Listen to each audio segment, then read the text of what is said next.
আপনি আমার দরখাস্ত বা আবেদন বা অ্যাপ্লিকেশন আপনি রিসিভ করছেন, রিজেক্ট করেন নাই, পরবর্তী সময় আমাদেরকে ইনফর্ম করেন নাই যে না এখানে একটা প্রোগ্রাম আছে, আপনারা এই দিন করতে আপনারা আরেকটা দিন করেন, এই কথাও বলেন নাই। আমরা পারমিশন দেই না। 8 তারিখ আমরা বিডিও সাহেবকে চিঠি দিছি, 8 তারিখ, আজকে 13 তারিখ, 10 তারিখ আমরা থানাতে কাগজ দিছি, আজকে 13 তারিখ। তাহলে এই সময়টা, এতটা সময় আমরা কেন জানানো হইলো না যে আপনাদের প্রোগ্রামটা বাতিল করেন? গরিব মানুষের নাম তালিকায় নাই, লেগার কাজ নাই, জিনিসের দাম বাড়তেছে প্রতিদিন, আইন শৃঙ্খলা ভেঙে পড়ছে, রাস্তাঘাট যুদ্ধ বিধ্বস্ত।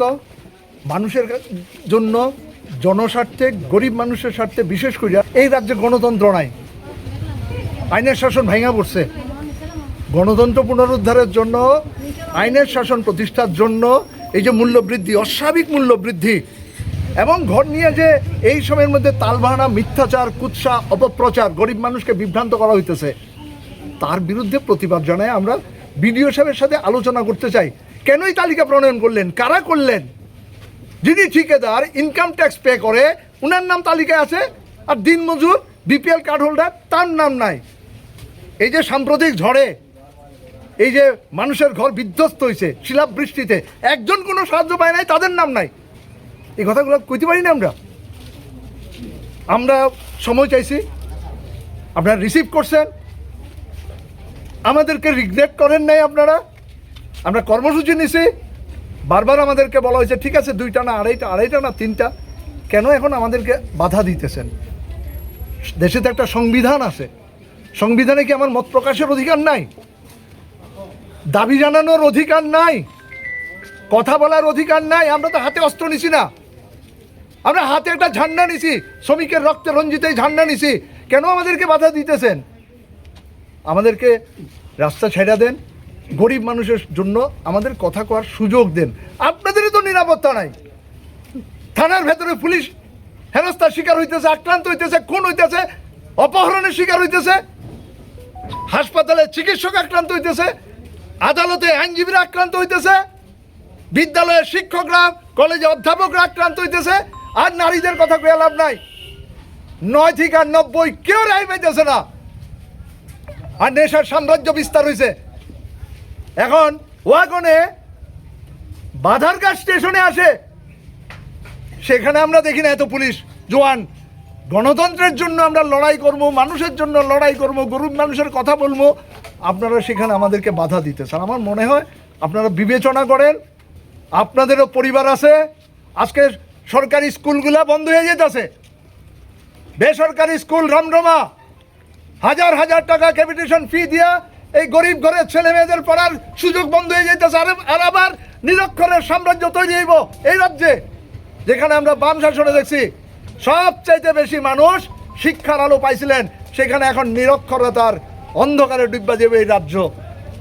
আমরা চাই সব ঘরে শিক্ষার আলো জ্বলুক, সবার হাতে কাজ, সবার পেটে ভাত, মর্যাদা, আত্মমর্যাদা, রাজনৈতিক স্বাধীনতা, সামাজিক নিরাপত্তা, নাগরিক অধিকার। আমরা আপনাদের কাছে এই কথাগুলোই কইতেছি। বিশ্বাস করি আপনারা অত্যন্ত সচেতন।